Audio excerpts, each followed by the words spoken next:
ನನ್ನ ಹತ್ರ 2 ಇಲಾಖೆ ಇದೆ, ಡೆಲ್ಲಿನಲ್ಲಿ ಪ್ರಧಾನಮಂತ್ರಿಗಳು ಕೊಟ್ಟಿದ್ದಾರೆ. ಒಂದು ಹೆವಿ ಇಂಡಸ್ಟ್ರಿ, ಇನ್ನೊಂದು ಸ್ಟೀಲ್ ಮಿನಿಸ್ಟ್ರಿ. ಸ್ಟೀಲ್ ಮಿನಿಸ್ಟ್ರಿಗಿರೋದು ಬಜೆಟು 7 ಕೋಟಿ ಸ್ಟೀಲ್ ಮಿನಿಸ್ಟ್ರಿಗೆ. ಇಲ್ಲಿ ಹೆವಿ ಇಂಡಸ್ಟ್ರಿಗೆ ಒಂದು PM ಅವರ ಒಂದು ವಿಷನ್ 2070ಗೆ 0 ಕಾರ್ಬನ್ ಮಾಡಬೇಕು ಅಂತ. ಅದಕ್ಕೆ ಫೇಮ್ 1 ಮಾಡಿದ್ರು, ಫೇಮ್ 2 ಮಾಡಿದ್ರು, ಈಗ PME ಡ್ರೈವ್ ಅಂತ ಹೇಳಿ 3ನೇ ಸ್ಟೇಜಿಗೆ ತಂದರು. ಅದಕ್ಕೆ 10,900 ಕೋಟಿ ಕೊಟ್ಟಿದ್ದಾರೆ. ಅದರಲ್ಲಿ 14,000 ಎಲೆಕ್ಟ್ರಿಕ್ ಬಸ್ಸಸ್ಗಳನ್ನು ಖರೀದಿ ಮಾಡ್ತಾಯಿದ್ವಿ. 14,000 ಎಲೆಕ್ಟ್ರಿಕ್ ಬಸ್ಸಸ್ನಲ್ಲಿ 4,500 ಕರ್ನಾಟಕಕ್ಕೆ ಕೊಡ್ತಾಯಿದ್ದೀನಿ. 4,500 ಬಸ್ಸು. ತೆಲಂಗಾಣ ಕೊಡ್ತಿರೋದು 2,200, ಅಹಮದಾಬಾದಿಗೆ ಕೊಡ್ತಿರೋ 1,000, ಡೆಲ್ಲಿಗೆ ಕೊಡ್ತಿರೋದು 2,800, ಕರ್ನಾಟಕಕ್ಕೆ 4,000 ಬಸ್ ಕೊಡ್ತಾಯಿದ್ದೀನಿ ಎಲೆಕ್ಟ್ರಿಕ್ ಬಸ್. ಇದೊಂದು ಭಾಗ ಇರಲಿ. ನಮ್ಮ ಇಲಾಖೆ ಇಂಡಸ್ಟ್ರಿಗಳನ್ನು ಫಾರಮ್ ಮಾಡೋದಕ್ಕಿಲ್ಲ, ಅದು ರಾಜ್ಯ ಸರ್ಕಾರದ ವ್ಯಾಪ್ತಿಗೆ ಬರೋದು. ನಮ್ಮ ಇಲಾಖೆ ಇರೋದು ಪಾಲಿಸಿಗಳನ್ನು ಮಾಡೋದು. ಹಲವಾರು ಇಂಟರ್ನ್ಯಾಷನಲ್ ಕಂಟ್ರಿಗಳಲ್ಲಿ ನಮ್ಮ ಆಟೋಮೊಬೈಲ್ ಇಂಡಸ್ಟ್ರಿ, ಆಟೋಮೊಬೈಲ್ನ ಕಾಂಪೊನೆಂಟ್ಗಳು ತಯಾರು ಮಾಡೋದು, ಅಂಥವ್ರಿಗೆ PLI ಸ್ಕೀಮ್ನಲ್ಲಿ ನಾವು ದುಡ್ಡು ಕೊಡ್ತೀವಿ. ಅದು ನಮ್ಮ ಇಲಾಖೆ ಜವಾಬ್ದಾರಿ. ನಾವು ಕರೆದ್ಬಿಟ್ಟು ಇಂಥ ಕಡೆ ಕಾರ್ಖಾನೆ ಹಾಕು ಅಂತ ಹೇಳೋಕ್ಕಾಗಲ್ಲ. ಆಗಲೇ ಅವೆಲ್ಲ ಕಾರ್ಖಾನೆಗಳು ಸೆಟಪ್ ಆಗೋಗ್ಬಿಟ್ಟವೆ ನಾನು ಮಂತ್ರಿ ಆಗೋದಕ್ಕಿಂತ ಮುಂಚೆ. ಅದು ಅರ್ಥ ಮಾಡ್ಕೊಳ್ಳಿದ್ರೆ ನಾನೇನು ಮಾಡಲಿ? ಇದು ಇರೋ ವಾಸ್ತವಾಂಶ. ಇಲ್ಲಿ ಈಗ ನನ್ನ ಒಂದು ಎಫರ್ಟು ಪ್ರಧಾನಮಂತ್ರಿಗಳೊಂದು ಆಶೀರ್ವಾದದಲ್ಲಿ ಈ ರೇರ್ ಅರ್ತ್ ಮ್ಯಾಗ್ನೆಟ್ ಇದೆಯಲ್ಲ, ಇದಕ್ಕೆ ಈಗ 7,290 ಕೋಟಿಲಿ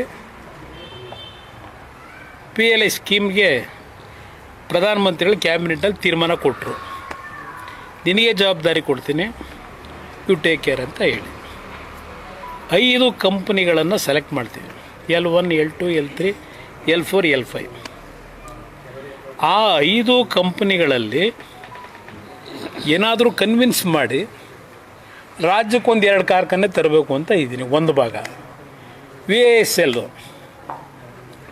ಮುಚ್ಚೋಗಿದೆ. ನಾನು ಕೇಂದ್ರ ಸರ್ಕಾರದಿಂದ ಪ್ರಧಾನಮಂತ್ರಿಗಳಿಗೆ, ಸರ್ ದುಡ್ಡು ಕೊಡಬೇಡಿ, ನನಗೆ ಅದನ್ನು ಓಪನ್ ಮಾಡೋಕ್ಕೆ ಪರ್ಮಿಷನ್ ಕೊಡಿ ಅಂತ ಕೇಳಿದ್ದೀನಿ. ಸುಮಾರು 5,000 ಕೋಟಿನ ಅದಕ್ಕೆ ಯಾವ ರೀತಿ ಹೊಂದಿಸ್ಬೇಕು ಅನ್ನೋದು ಸ್ಟೀಲ್ ಮಿನಿಸ್ಟ್ರಿಲಿ ವರ್ಕೌಟ್ ಮಾಡಿದ್ದೀವಿ.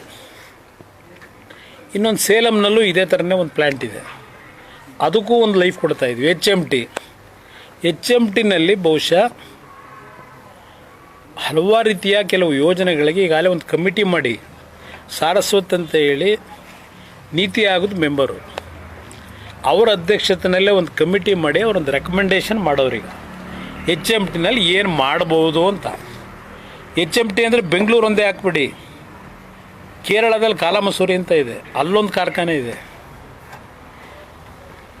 ಹರಿಯಾಣದಲ್ಲಿ ಪಿಂಜೋರ ಅಂತ ಒಂದಿದೆ ವಿಲೇಜು, ಅಲ್ಲೊಂದು ಕಾರ್ಖಾನೆ ಇದೆ. ಹೈದರಾಬಾದಲ್ಲಿ 1,300 ಎಕರೆ, ಅಲ್ಲೂ HMT ಕಾರ್ಖಾನೆ ಇದೆ. ಇವೆಲ್ಲದಕ್ಕೂ ಏನು ಮಾಡಬೇಕು ಅಂತ ಒಂದು ರೋಡ್ ಮ್ಯಾಪ್ ತಯಾರಾಗ್ತಿದೆ. ರಾತ್ರಿ ಮಾಡೋಕ್ಕಾಯ್ತದ? ಇದು ಇರೋದು ನಾವು ಮಾತಾಡುವಾಗ ಹೇಳಿದ್ರಿ 5 ಅವಕಾಶವನ್ನು ದೇವರು ಕೊಟ್ಟಿದ್ದಾನೆ ಅಂತ. ಮತ್ತೊಮ್ಮೆ ನೀವು CM ಆಗಬೇಕು ಅನ್ನೋ ಬಯಕೆ ನನಗೆ ಯಾವುದೂ ಬಯಕೆ ಇಲ್ಲ ಬ್ರದರ್. ನನ್ನ ಮನಸ್ಸಿನಲ್ಲಿ ಬಯಕೆ ಇರೋದು ಬದುಕಿರೋವರೆಗೆ ನನ್ನ ಮೇಲೆ ವಿಶ್ವಾಸ ಇಟ್ಟು ಬರ್ತಕ್ಕಂಥ ಬಡವ ಅವನಲ್ಲ, ಅವನಿಗೆ ಏನಾದರೂ ಒಂದು ಮಾನಸಿಕವಾಗಿ ಶಕ್ತಿ ತುಂಬಕ್ಕೆ ಸಾಧ್ಯವ ಅದು ಮಾಡಬೇಕು ಅನ್ನೋದು. ನಾಳೆ ಬೆಳಗ್ಗೆ ಇಲ್ಲಪ್ಪ ಮತ್ತು ನಾನು ಮುಖ್ಯಮಂತ್ರಿ ಆಗಬೇಕು, ನಾಳೆ ಮತ್ತೆ ಎಲ್ಲೆಲ್ಲೋ ಇನ್ನೇನೋ ಆಗಬೇಕು, ಯಾವುದೂ ನಾನು ನೋಡಾಗಿದೆ ಎಲ್ಲ ನಾನು ದೇವರೇ ಕೊಟ್ಟವನೇ. ಇವತ್ತು ಸಮಾಜ ಹೆಂಗೆ ನಡೀತಿದೆ ಅನ್ನೋದು ನೋಡಿದ್ದೀನಿ. ನಾನು ಮೊನ್ನೆ ಕುವೆಂಪು ಕಾರ್ಯಕ್ರಮದಲ್ಲಿ ಡೆಲ್ಲಿಲಿ ಹೇಳಿದೆ, ಒಂದು 8-10 ಜನ ಸ್ವಾಮಿಗಳಿದ್ದರು.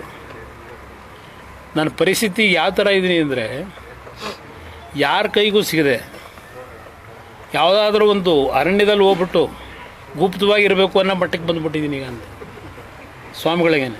ಸಮಾಜ ನೀವು ಭಗವದ್ಗೀತೆ ನಾನು ಯಾಕೆ ಹೇಳಿದೆ ಬರ್ದ, ಇವತ್ತು ಸಮಾಜ ಎಲ್ಲಿಗೆ ತರ್ತಾ ಇದ್ದೀವಿ? ಎಲ್ಲ ಕೊಟ್ಟ ಭಗವಂತ. ವರ್ಲ್ಡಿಗೆ ಚಾಲೆಂಜ್ ಮಾಡ್ತೀವಿ ಈ ದೇಶ. ಅದು ಮೊಘಲರು ಲೂಟಿ ಮಾಡಿದ್ರು, ಈಸ್ಟ್ ಇಂಡಿಯಾ ಕಂಪ್ನಿ ಲೂಟಿ ಮಾಡ್ಕೊಂಡು ಹೋದರು, ಆದರೂ ಈ ದೇಶ ಬದುಕಿದೆ. ಈಗ ಯಾರು ಲೂಟಿ ಮಾಡ್ತಾವ್ರೆ? ಈಗಲೂ ಇದೆ ಸಂಪತ್ತು. ಇದೆಲ್ಲ ನೋಡಿದಾಗ ಬೇಕಾ ನಮಗಿದು? ನಾವು ಹಳ್ಳೀಲಿ ಮೊದಲು ನಮ್ಮ ಮಕ್ಳಿಗೆ ಗೊತ್ತಾಗಲ್ಲ ಬ್ರದರ್. ನಾವು ಬೆಳಗ್ಗೆ ಎದ್ದು ಮನೆಯಿಂದ ಹೊರಗಡೆ ಕೈ ಕಾಲು ಮುಖ ತೊಳ್ಕೊಂಡು ಇದ್ಲಲ್ಲಿ ಹಲ್ಲುಜ್ಬಿಟ್ಟು, ಆಗ ನಮ್ಮ ಹಳ್ಳಿ ಹೆಣ್ಮಕ್ಳು ಒಲೆ ಮುಂದೆ ರಾಗಿ ರೊಟ್ಟಿ ಮಾಡೋರು. ಆಮೇಲೆ ಇದರಲ್ಲಿ ಇದು ಹಂಚು ಕಾಯಿಸ್ತಾರಲ್ಲ, ಕಾಯ್ತಾ ಕೂತ್ಗಳು ಬಿಸಿ ಬಿಸಿಯಾಗಿ ತಿನ್ನಬೇಕು. ಆ ದಿನ ಹೆಂಗಿತ್ತು ಅಂತ ಈಗಲೂ ನೆನ್ಕತ್ತೆ. ಇವತ್ತು ಎಲ್ಲ ಕೊಟ್ಟವನು ಭಗವಂತ. ಇದು ತಗೊಂಡೇನು ಮಾಡೋದು? ನಿದ್ದೆ ಮಾಡಲ್ಲ ಯಾವನು. ಈಗ ನಿಮ್ಮ ಲೀಡ್ರ್ ಯಾರು ಮುಖ್ಯಮಂತ್ರಿ ಆಗಬೇಕು ಅಂತ ನಿದ್ದೆ ಮಾಡ್ತಾನೆ? ನಿದ್ದೆ ಬರುತ್ತಾ?